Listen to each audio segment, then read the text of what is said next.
Hello friends, today we are going to talk about feminist theories. In IGNOU course, we will study four feminist writers: Mary Wollstonecraft, Virginia Woolf, Simone de Beauvoir, and Elaine Showalter. So let's begin with feminist theories. When we study feminist theory or feminist literary criticism, we should all know what is feminism. So if you have asked any question related to feminist theory or feminist literary criticism, you are supposed to write the definition of feminism, and then only you can begin your answer. So what is feminism? Feminism is a range of social movements, political movements, and ideologies that aim to define and establish the political, economic, personal, and social equality of sexes. What are the demands that the feminists make?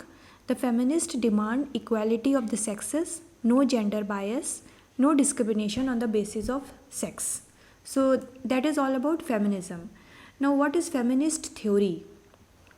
It's a branch of literary theory and criticism, and in this branch, the focus shifts away from the male viewpoint and experiences towards that of women. We can also say that feminist theory is a branch of sociology, is a major branch within sociology that shifts its focus away from the male viewpoint and experience towards that of women. In doing so, feminist theory throws light upon the social problems, trends, and issues that are otherwise overlooked by the historically dominant male perspective or the patriarchy. So, this is the main aim of feminist theorist, to throw light upon the social problems and the problem faced by the women in the male dominant society. What are the major concerns of feminist theory? The major concerns of feminist theory or feminist writer or feminist theorists are discrimination, exclusion based on sex and gender, objectification of women, structural and economic inequality, power and oppression, gender role and stereotypes.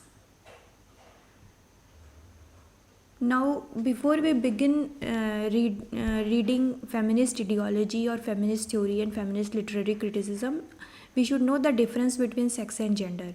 You are often asked short notes on sex and gender or the distinction between sex and gender in your examination. So you should have a clear-cut idea or that what is the difference between sex and gender.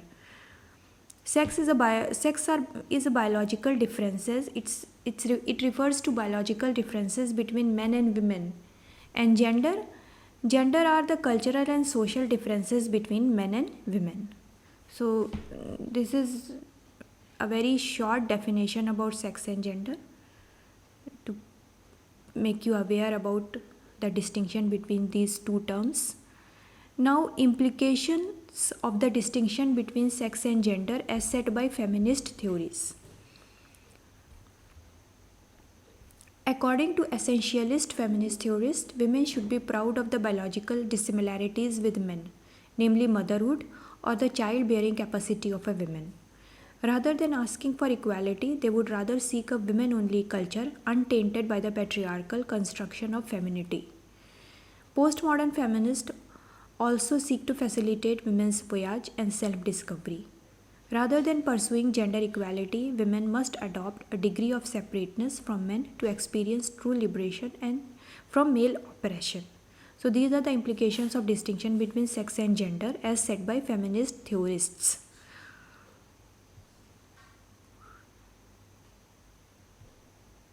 Now, the first feminist writer in IGNOU course is Mary Wollstonecraft, and the first feminist text that is ever written in the history of feminist literary criticism is her book A Vindication of the Rights of Women.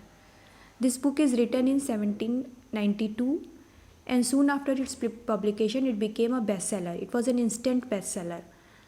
It's a political piece of writing as well as an educational essay that talks about women's education, women's liberation, women's freedom, and their rights.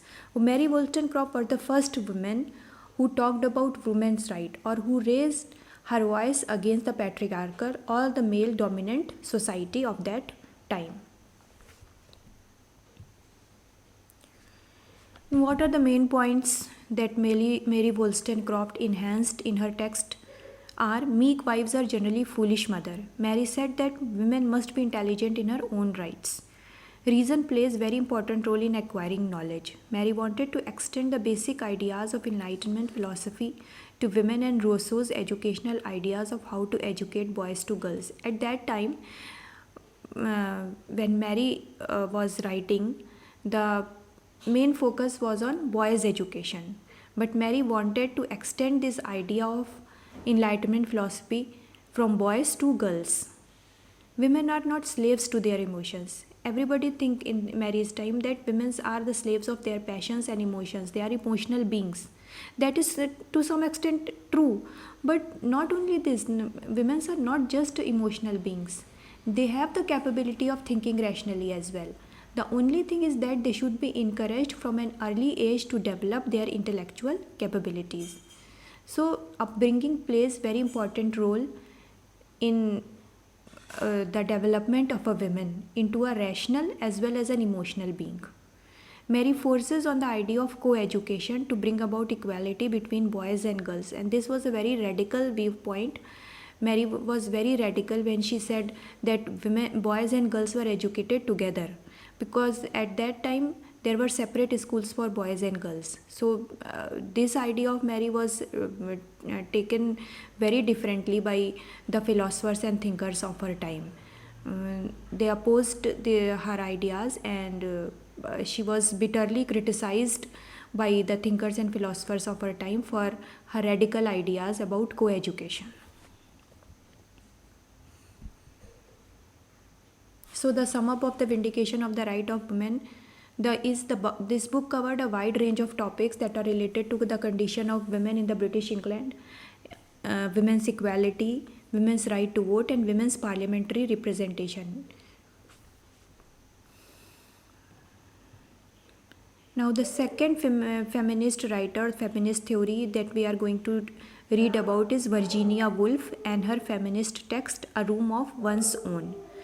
A Room of One's Own is actually a two-part lecture series. Virginia was invited to two colleges in Cambridge, namely Newnham and Girton. These are the arts colleges where the students were all women.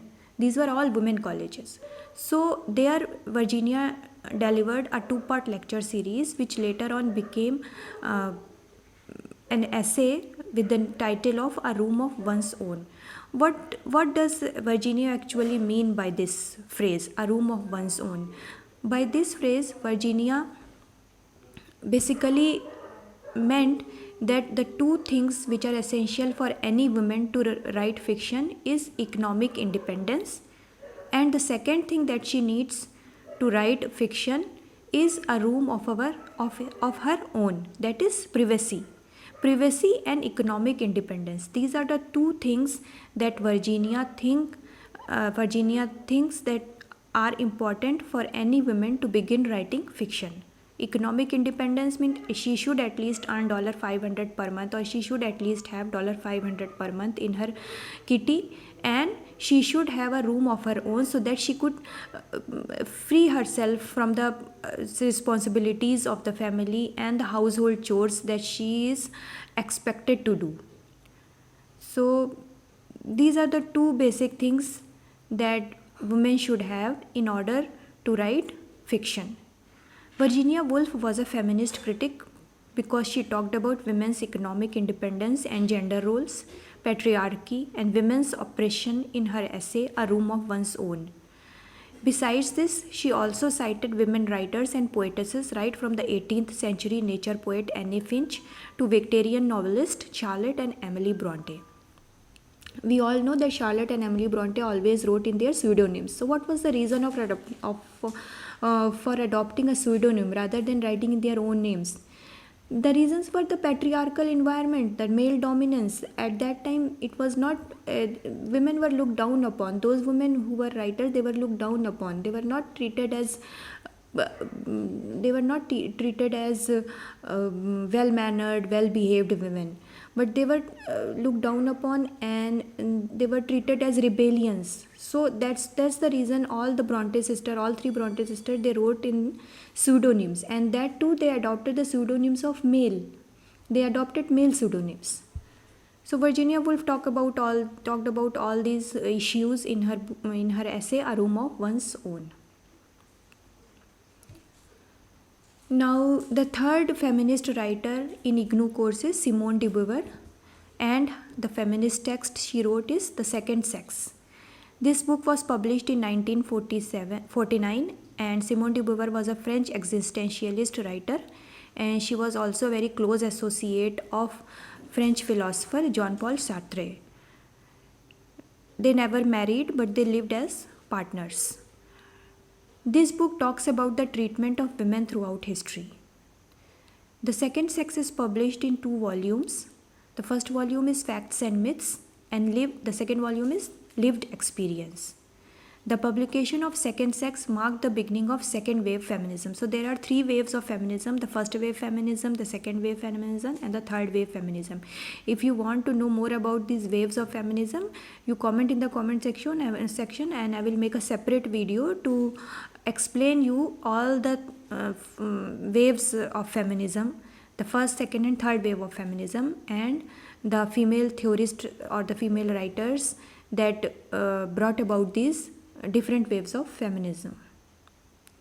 The main points of Second Sex were: women as the other, man is self or subject, women is the object. Women occupy inferior position in society. Simone de Beauvoir studied history, philosophy, biology, psychology, historical materialism to find out the reason for women's inferiority. And she concluded that it's because of societal pressure that one is not born a woman but rather becomes a woman. She also said that because of role assignment, women occupy an inferior position in the society. Women are often referred as a mother of someone, her son's name, a wife of someone, her husband's name. And the one more very crucial reason of women inferiority is the fear of breaking the norm. Women themselves, they don't want to live in the comfort cocoon. They don't want to be they fear breaking the norm. They don't want to break the norm, the patriarchal norm, the male dominance. They don't want to break away from these preconceived notions that are prevalent in the society.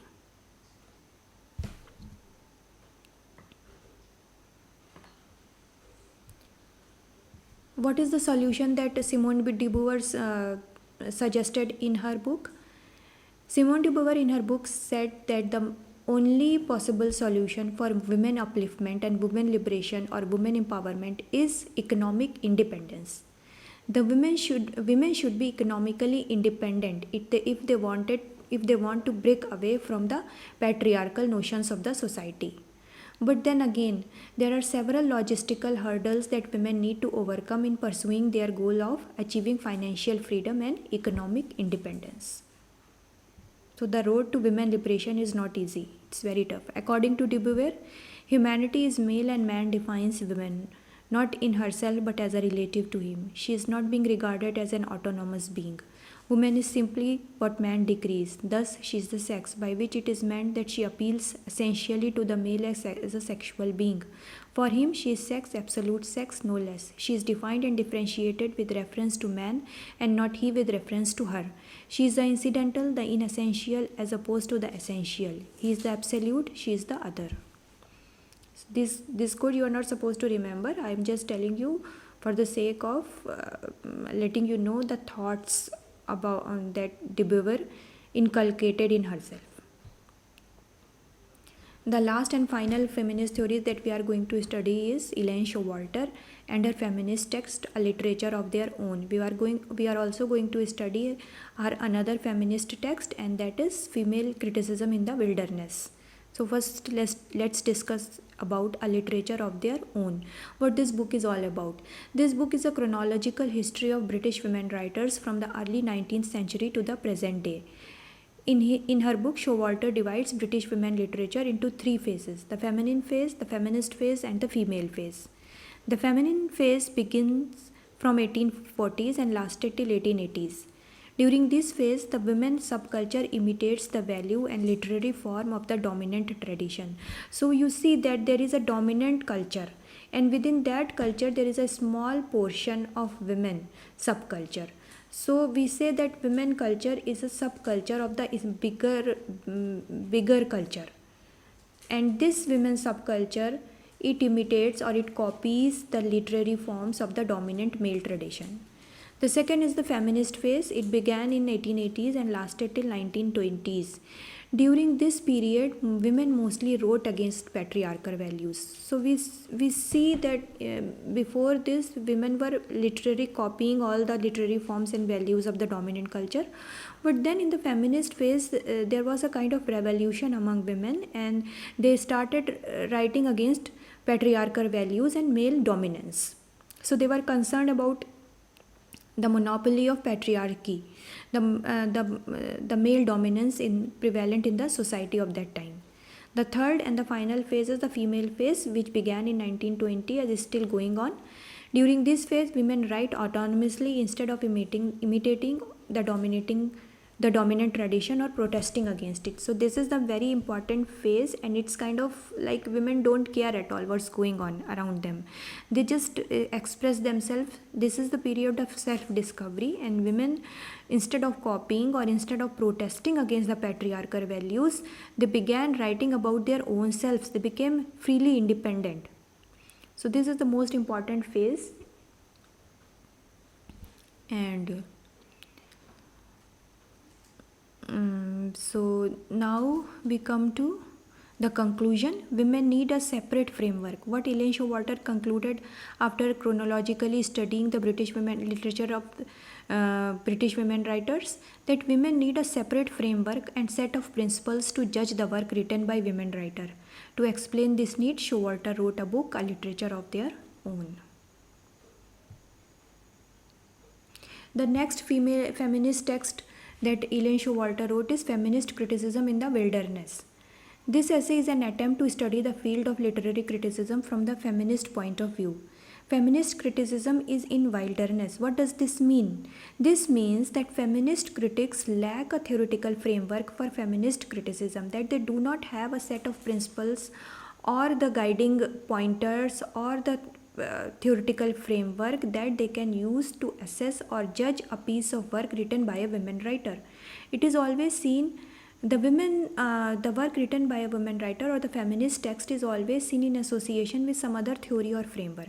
For example, a feminist critic who is a Marxist treats feminist criticism differently than the one who opposes racism. So Showalter